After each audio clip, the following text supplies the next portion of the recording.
Hilly Pot FM Breakfast Club. Good morning to you.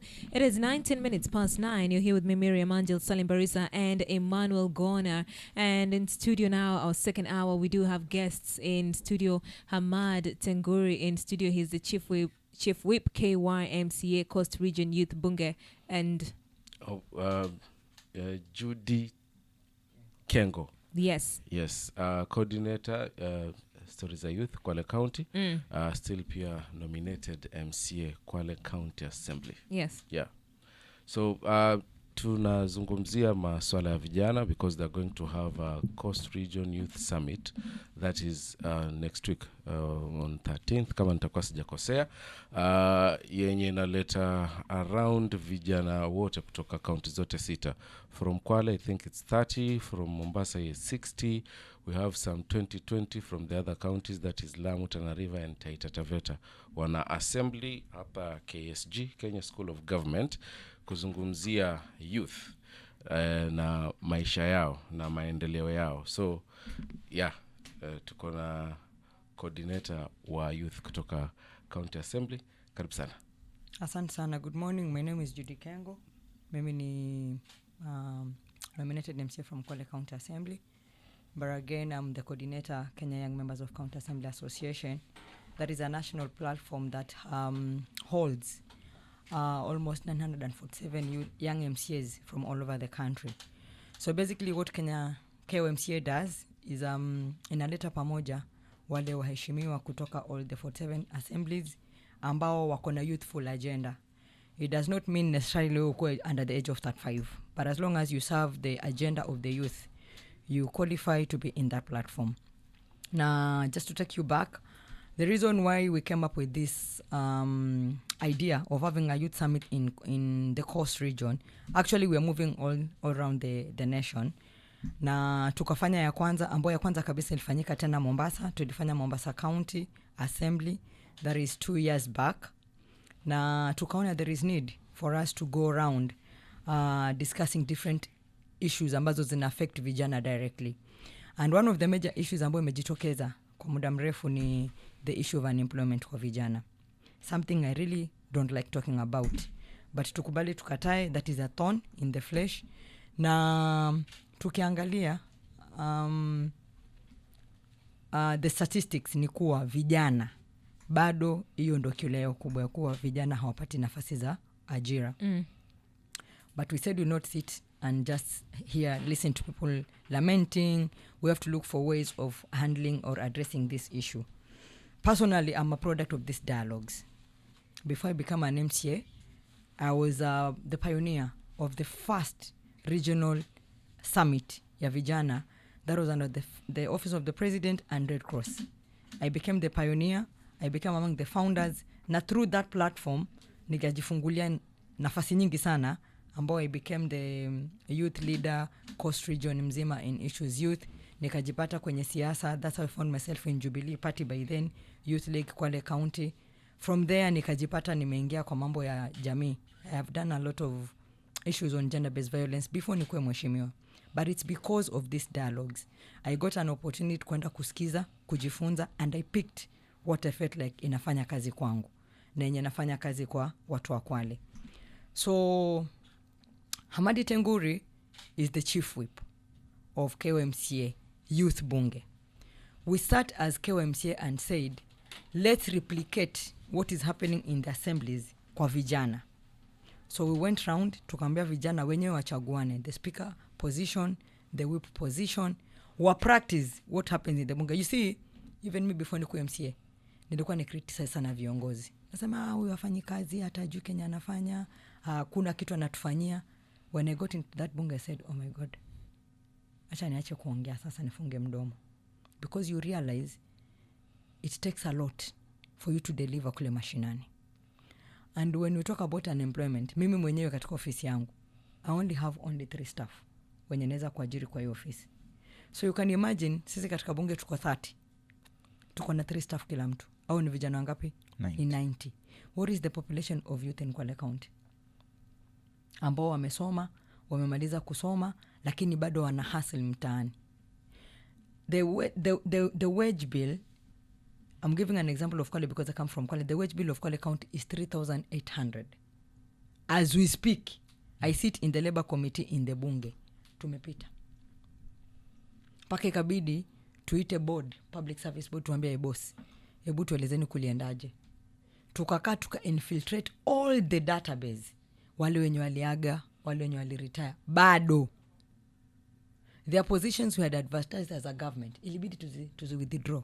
Because tunajuliza, watu tutalipa na pesa gani? Because budget ceiling sahi zimekatwa. So we cannot employ everyone. But are there ways that we can empower the youth so that they can sustain themselves through business, through ideas, through other avenues? I'm very sure Swahili Potabu is doing a lot to mentor the youth. But unadhani wataka pale maisha? Wataka pale after 3 months wametoka. Where are they going? So unless we have these dialogues where now people can look for different avenues ambazo zinaweza kuwasaidia to curb the issue of unemployment kwa vijana. So that's why we're having that youth summit next week, ambayo tulikuwa tumesema tutaweka vijana around 150 Barisa, but unfortunately now the numbers are going down. Everyone is now interested. From Kwale to here I've had more than 10-15 calls. Kila mtu anataka kukuja. Tunataka tukuje hapo. And you see resources are very limited. Because pia sisi nasi, if I tell you Hamadi the work he is done in these 2 weeks, this guy has spent over 20,000 yake mfukoni to make sure that thing is in place. Okay. So Judy, let's talk about the youth bunge. Yes. I want to take you back. What is the purpose of a youth bunge? The purpose of a youth bunge is we want the youth to feel what happens in the bunge. We want the youth to understand the responsibilities of a leader in that bunge, so that when we are going back to the campaign period, we know who we want to take to that bunge. You know, so many times tunasema huyu hadeliver. You can imagine you take someone who cannot dialogue in a bunge. And in a bunge, by the way, kitu yako kupita, you must be able to convince.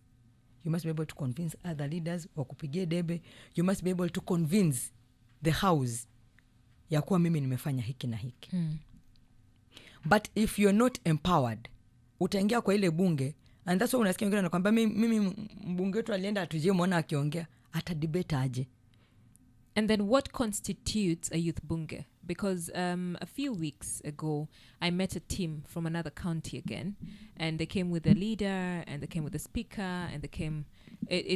you can see it's structured and it's organized. So what constitutes this? For us, the youth bunge... Yes. Okay, you see, in the bunge, there's different positions. Yes. There is the speaker, there is the deputy speaker, there are the whips, there are the majority and minority leaders, and then there are the various chairs of different committees. So for us, what we did, our structure of the youth bunge that is under KYMCA, Kenya Young Members of County Assemblies Association, Yes. we have a speaker, a deputy speaker, we have the whip, who is now Tenguri for the Coast region, and then we have the various chairs of the different committees. Because the reason why we have chairs of the committees ni kwa sababu kazi ya bunge inatokana na kamati. All the debates that happen in the bunge zinatokana na kazi ya kamati. So that's why we have the speaker, the deputy speaker, and the whip. The whip is the one who whips all the members, kukuja kwa sessions, kupass information. And then now the other positions, work on a majority, kuna minority leader. But for us, because we do not have a whole structure ya bunge, this number of members, it's an assumed bunge. We have the chairs. Okay. Is the youth bunge attached to the county government? No. Is there a link? No. No. But they work in partnership with the county government. How? Tenguri, in their assembly now, Yes. they will sit and say, these are the issues that are affecting our people in, let's say, in the whole coast region. They're cross-cutting. Yes. So I will look at what is very unique for my county, and I will want to work on that. So like, let's say the issue of tourism. Kwale imebobea kwa tourism. We have been voted for the 9th time in a row being the best beach destination Africa. Yes. So he will picket the issue of Kwale in tourism. Ataenda kwa department ya tourism aulize what are the issues in tourism, how can we work together, how do the youth come in, how do the youth benefit in this. And out of that, allow me to kupeana maua kwa gavana wetu wa Kwale. Yeye alisema mimi I will not give tenders to watu ambao wamekuwa kwa system forever. Akachallenge vijana na wamama akamwambia I want you to form companies ambazo zinaweza kufanya kazi na serikali. The database that we have now, there are around 58 women ambao wali form companies na wamepata tenders. You get? How many youth groups? Youth groups so far we have around 29-30 ambao wamepata tenders. Wanafanya tender na serikali. So how do they inform this youth? Ni kupitia hizi youth bunges. In Kwale tuko na ingine inaitwa Kenya Kwale Youth Assembly, ambao that is funded by Oslo Center. Ambao wao kuna bunge kabisa, they have everything, wanakuanga na sessions, but that is funded. But for these guys they're not funded. Wanafanya voluntarily. So kuna mabunge ya youth kadhaa? Yes, Lamu iko na bunge. No, Kwale County. No, it's only one. Okay. There is only Kwale Youth Assembly, one. Na kina Tenguri, hii ni overall. Okay. You get? So for him, he's connecting the 6 counties. But they are not funded. Okay. Their programs come under KYMCA. So it's me now, Tenguri aseme, Mwesh, we need to do this. How do you support? So namskuma namwambia boss, jipange, tell us what you want to do. Let's see how we can move. That's what they've done. Because kama hii youth summit, it's Tenguri who came and told me, Mwesh, we need to do a youth summit. Okay. So the I want to break it down so that we may all understand. So now in the youth bunge, you sit and deliberate matters affecting the young person. Yes. And you spoke about unemployment earlier on. Yes. So when you sit and discuss and deliberate, you carry this information to the county government. To the Is that youth the case? and the county government. You carry it to the youth and the county government. Not only county government, you see in leadership, kuna county government, kuna national government. All these people are serving the same youth. Hakuna vijana wa gavana, hakuna vijana wa mbunge, hakuna vijana wa MCA, hakuna vijana wa gavana.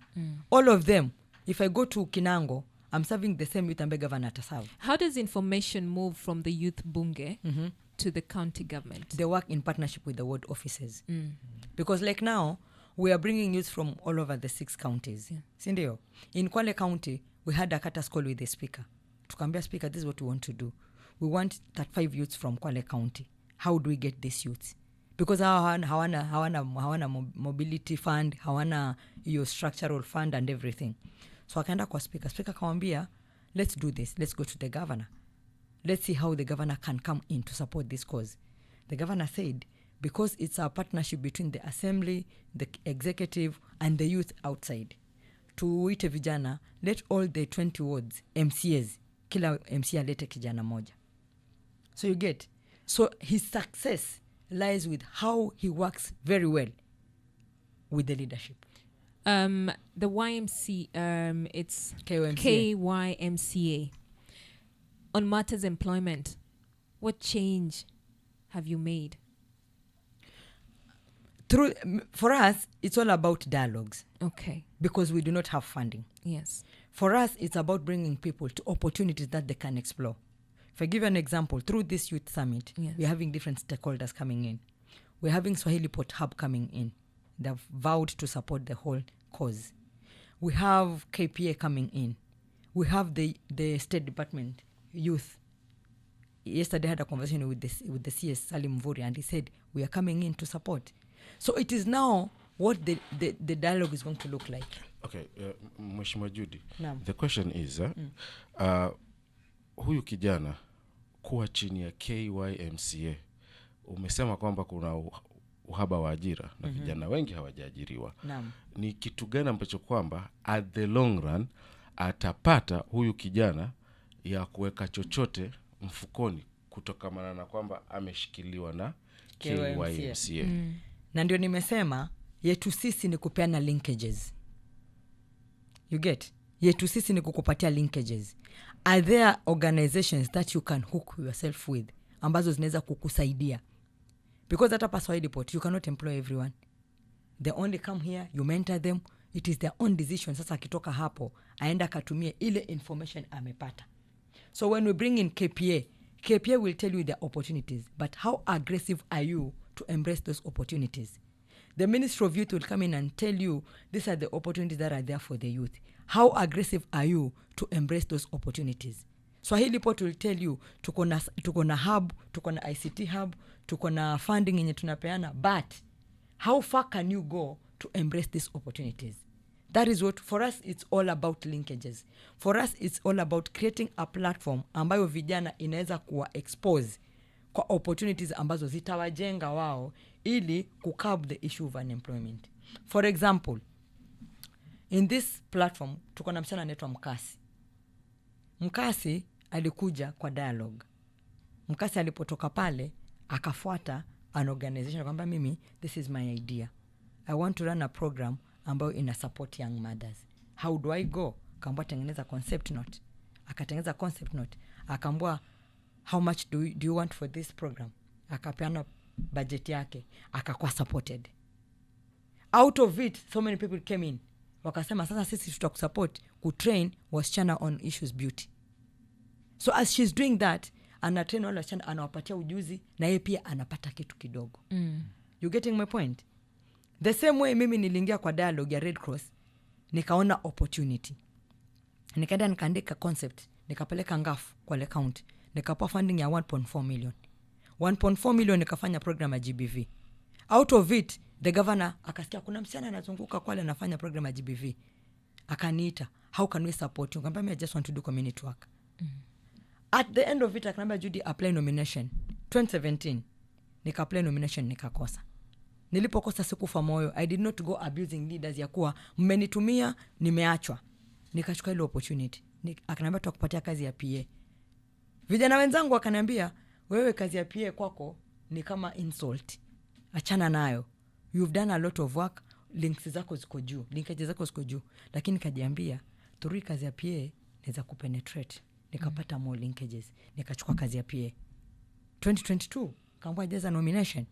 Nikapa mpaka pesa na governor. Akaniambia jaza hii nomination, nikajaza. Here I am today. I am doing the same for the youth. I have no money to give them, but I'm linking them to platforms ambazo zitawasaidia kupata njia ya kujikimu kimaisha yao. So before the Youth Summit, because I think the Youth Summit is a forum that now you're going to, is a forum that you're put in place to offer the young people those linkages, Yes, right? yes, yeah. Before the Youth Summit, KYMCA, when you sit and discuss, and the youths come and say, this is the challenge that I'm experiencing, right? Are you able to say that since we formed KYMCA, this is what we've been advocating for, and we have seen this result? Are you able to pinpoint something? Okay. So let me give an example of mimi mwenyewe. When I go to KYMCA, when you go to leadership, somebody else. No, okay, sawa. Another example. When you go to leadership, Yes. At times you just go na ile kiherere ya kwa nataka kuwa MCA. Yeah. You don't know what being an MCA is. Umeingia pale, you don't even know utafanya nini. Haujui sheria inatengenezwa vipi, haujui how to come up with issues. I give you an example of a leader who is in Kisumu, Honorable Regina. She came in, she had a lot of issues in Kisumu zenye alikuwa anataka kuaddress, but she didn't know how to go around them. And she had a very bad relationship with the governor. So what happened, we go through a series of trainings. Personally, I've gone through a series of trainings on financial management, on public speaking, on how to be an effective leader, how to point issues and how to address them. 6 months down the line, akawa amepewa life coach wa kumtrain mambo ya financial, mambo ya everything, leadership. She had a very big forum with the governor, but it was on issues young mothers. Akapeleka sanitary towels, akapeleka diapers, tukaenda kumsupport. Out of that event, that single event that we went, a 3 hours event, the governor said, because nimeona hapa kuna watu wenye wako na maono na wanataka kusupport jamii, can we get at least 5 women from this group? We fund them, waanze program zao. Sahi, those women wako na salons in Kisumu. So it's something that it came as an idea, but he didn't know how to go about it. But through KYMCA, she has gone through trainings on how to go about it. Now she can impact lives of other people. Na amewaleta on board, wamepata support. So leo umesupport wa mama 5, kesho umesupport wa mama wengine 6, kesho umesupport vijana 7, kesho umesupport hivi. I'm very sure that way tunaenda tuna change ile script ya kuwa vijana wameachwa katika hii safari. I know that is the talk outside. Na najua after here kutakuwa na messages au unasema uongo and all that. But I know of people ambao they have gone through that journey. This is a dialogues. And right now they are doing so much. Him being one of them. All right then. We are speaking to Judy Kengo. And yes, Judy Kengo is nominated MCA Kwale County KYMCA coordinator. You have a question, 0700917917. We're taking a break. We'll be right back. Swahili Pot FM Breakfast Club. Good morning to you. You're with me, Miriam Angel, Salim Barisa, and Emmanuel Gona. It is 13 minutes to 10, and we are having a conversation about the young person, the youth. In studio, we have Kenya Young Members Association members from the Kenya Young Members Association of County Assemblies. Hey, I've mixed it up. We have Hamadi Tenguri. He is the chief whip of Kenya Young Members of County Assemblies Association, right? Yes, Hamad, good morning. Good morning. Earlier on, we were speaking to Judy Kengo, Yes. Who's told us what it's all about, Yes. and what it represents. Mm-hmm. Now, do tell us, Hamad, when was KYMCA formed? KYMCA was formed in 2018. Okay. Yeah. Now, since 2018, Yes. what would you say? What would you pinpoint and say this is the change that we have made Yes. from KYMCA, through KYMCA? All right. Thank you so much. One of the things that I'll be very proud to comment about the KYMCA, it being a platform for the youth. Most of the things that happen, there have been a gap between the government entities, the officers, and the youth. So that disconnect was the missing part. So when KYMCA came in, it gave that platform. So for example, when we meet, sit, and discuss, the things that we bring on board are the challenges that are affecting our daily lives in terms of the inclusivity that we need to have in the community. So what happens when we discuss, for example, in Youth Bunges, we bring up those debate challenges or even the things that affect us directly. Then we pinpoint whoever committee representative that we have in the really assemblies at county levels. After presentation of that document, he'll be able to champion it in the really parliament, discuss it, and pass it. So through that, we are very proud to say a success story from this child KYMCA that has been brought to book is a discussion in Mombasa County that was championed by Mheshimiwa Patrick Mbele and his champion of hapa anaitwa nani, we were Freetown. Not Freetown, but we were hapa Old Town. Maendeleo chap kitu kama hiyo. The Somali guy. The two fellows are very active and they pick it up and they managed to bring a village administration bill that happened in Mombasa County, whereby anything that is supposed to be taken down mashinani haifanyiki bila active participation ya watu. Tunataka hii ifanyike hivi na iwe hivyo, and that is what is happening. So hiyo bill ya Mheshimiwa Mbele ilitoka wapi mpaka bill ilitoka kwetu kama mapendekezo kama vijana, kwa sababu tulikuwa tumeachwa, kuna disconnect, hatuhusishwi. So tunataka kuhusishwa, tutapatikana wapi? Tuko mitaani. Hiyo bill ilifika kwa bunge la kaunti ya Mombasa, ilifika kwa bunge la Mombasa, ikapita, ni sheria sasa. So sasa hivi ni sheria katika kaunti ya Mombasa. Imefanya nini kwa kijana as we speak? Imepatia kijana nafasi anapokuwa na swali la kutaka kupelekea malengo yake yafanyike, hayatapitishwa bila kuwa na public participation ambayo amehusishwa direct kwa moja. Bila pale kitambo kitu inaweza fanyika kabla ya hajui nini imefanyika. So kwa sasa, kabla ya serikali ya Mombasa County ipitishe pendekezo lolote, kijana lazima akae kwa meza aseme hiki ndio sisi tunataka kama vijana, na kitafanyika namna hiyo. Jambo lingine apart from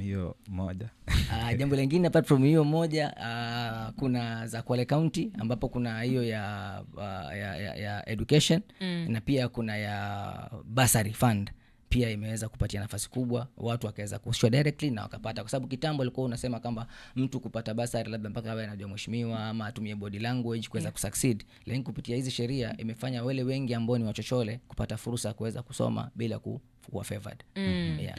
Now Salim alikuwa ametugusia kwamba kutakuwa kuna youth summit. Yes. Tell us about that youth summit. Perfect.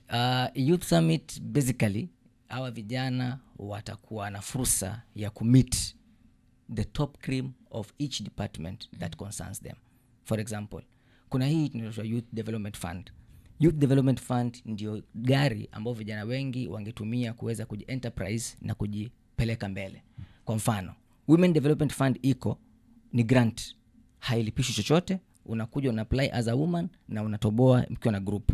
Vijana tumetelekezwa. Why do you question a kijana akiapply youth fund umwambie akupatie collateral, akupatie logbook, akupatie title deed na yeye ni kijana? Why isitengenezwe ikawa kama vile Women Development Fund venye iko, ama ikawa kama zile grant za governor vile zilivyo, kijana asiweze kupatiwa fursa ngumu. So kuna hii kitu inaitwa security policy. Tunataka kuichange youth policy, youth security policy, ndio sasa tuna advocate tuweze kuibadilisha. So tumeweza kuinvite hawa wakubwa kutoka department ya Youth Development Fund waweze kuja, na wakija pale swali letu la kwanza itakuwa tunataka hiyo security fund security policy ikuwe scrapped off. Kusikuwe na sheria kwa kijana, kwa sababu kijana ni mtu ambaye anajitafuta. Ukimwitisha gari, logbook, umwitisha nyumba, title deed, unamsaidiaje anataka afanye biashara? Okay, so that's now the Youth Development Fund. When you say that we scrap off the security, also when I'm giving you a fund, Hamad, I would like to believe that you have an agenda, you have a plan, right? So you're saying if I'm seeking the Youth Development Fund, it should be easily accessible to me without me holding myself accountable to it. What guarantees that I will use it wisely? Guarantees are there because if this thing is happening in women, if this thing is happening under the fund through the governor's office, definitely with the youth, the same structures, the same management system can be used and we can achieve it. Yes. So, so youth summit itakuwa basically tu ni hiyo ya development fund. Hiyo ni moja kati ya wale stakeholders wengi ambao tumeweza kuwaalika. Kwa mfano, wale stakeholders ambao wataweza kufika hapa ni Kenya School of Government itself. Kenya School of Government itself, wewe ukisikia unasikia kwamba ni mahali kwa serikali.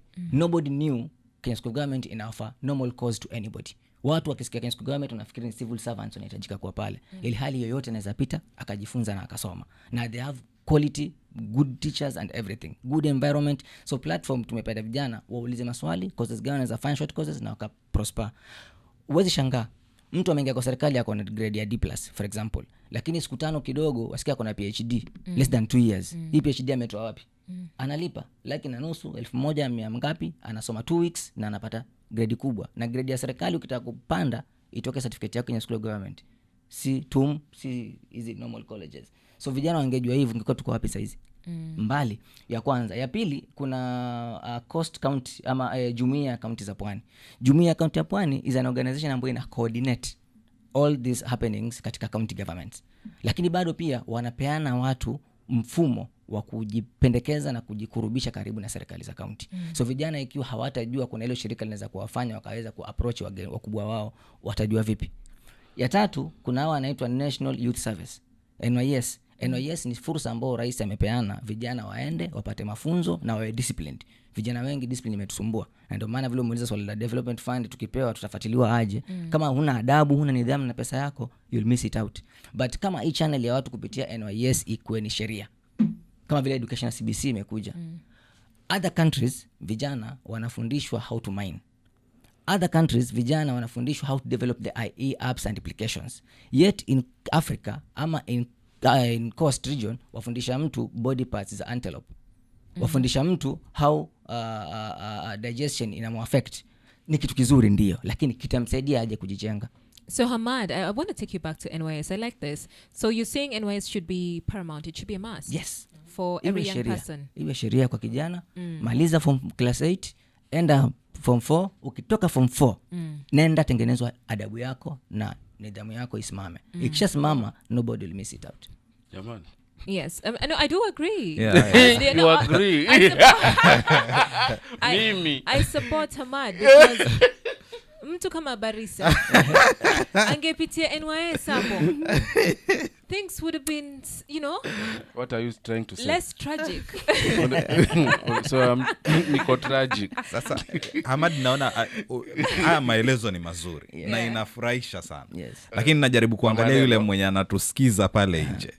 Ni kila mtu ako na fursa ya kuja ndio apate hizo opportunities ama ni Sasa watu kidogo. changamoto imekuwa mobilization na resources. Vitu vizuri sawa, tunafikiria, tunawaza, tunafanya. By the way, it is the first coast youth bunge to be happening ama the summit. Hakuna siku tangu hii Kenya yumbwe kushaifanyika counties vijana wakutanisha pamoja wa discuss. This is Okay. the first in the entire country. So, So- we are very proud. So this covers So- the coastal region. Yes. Okay. Coast region. Sasa the thing that sisi tuko proud nayo ni kwa sababu tumefikiria mbele ya muda. Kwa sababu sasa tunapozungumza sote tumeshabikia AI. Artificial intelligence. Yeah. But do you know hii kitu tunavyo-embrace, unemployment itakuwa now the biggest challenge ambayo tuko nayo zaidi ya vile ilivyo saizi. We are at 65 but I'm so sure kila mtu aki-embrace AI ambayo ni kitu kizuri. One development ya app inafanyisha, let's say hapa Swahili nimekuja robot anani host, the two of you they'll have to go, Yeah. ni baki na robot. So mbona tusherekee kitu ambayo inajua inakuja kutudhuru? I don't think inakuja kudhuru. Secondly, I would like to contradict that. inakuja kutudhuru, I think na kama it's- haitatudhuru, Yes. let's have a very nice way ya Yeah. kuweza cover up. Kwa mfano nikwambia hivi, in 7 years ago Yeah. Labour Cabinet Secretary aliweza kulaunch information management system that was to revolutionize and improve human resource management and recruitment. Na lengo kubwa la kutengeneza hii kitu ama kuilaunch ilikuwa ni kujua database ya Wakenya tuko wangapi ambao tumesoma, wangapi tumesoma nini, wangapi tunaweza fanya kitu gani. Baada ya miaka 7 saizi wamekuja, we are exporting our labor. Does it mean tulisoma kitu ambao Kenya haiwezi kuwa consumed? No, we can. Umeelewa? Yes. So if that is now the system tuliweka kwa serikali iweze kutuambia wangapi wanafanya kazi hii, wangapi wanaweza fanya hile, mbona tusumbuke kuwe na shortage katika departments? Na kama that is the thing, mbona isitu enlight, isitu inform wakati wanakuja kuchagua zile courses, wawekea zile courses ambazo ndo tunazihitaji zaidi, vijana wakimbie kule wafanye. I think so. I think that is more like it, because if we are learning somebody, I just want to take you back a bit, because now technology is a thing and it's happening, right? We started from the agricultural age, and then agricultural age tukatoka, we moved to the industrialization age, right? Yes. So change is happening. Even in the agricultural age, people were like, no, industrial age ikakuja, we embraced it. And then now it's tech, right? And we are embracing it. So I think it's more of how do we embrace what's coming? And when you say include that in our curriculum, teach us so that we may know how to use it, so that we may not be rendered obsolete. Very true. So then we go back to our school systems. Yes, I really like that. We are a minute less. Let us know how we can be part of that summit, how people can join, how people can participate, and where is it? Okay. Yeah. How to participate? Just find yourself katika ofisi ya county speaker, any county that you are in within Coast Region. Yes. It is there. There's a list that is circulating. You can append as well through the governor's office. Fika pale, uliza, usaidike. It is as easy as that. Lakini pia kuna kitu kimoja ambacho napenda kukisema. Sometimes huwa sisi kama vijana, hizi fursa zikitoka tunatarajia kutafutwa, ufanye, uvutwe, uje. Saa zingine pop in. Kenya School Government iko mahali rahisi tu. Aga Khan, tembea, kuja pale. Ukifika, namba tulikuwa tunataka ni 50. Namba tulikuwa tunataka ni 180, lakini mmekuja 300 nje. Definitely mtaachwa. Okay. Yes, so we welcome everybody so that information iweze kuwafikia na wajifunze. Okay. Thank you so much. Thank you so much, Hamad. It's been a short but very interesting conversation. We definitely want to have you back. From us to you on the Breakfast Club, we are saying bye-bye. We catch us tomorrow.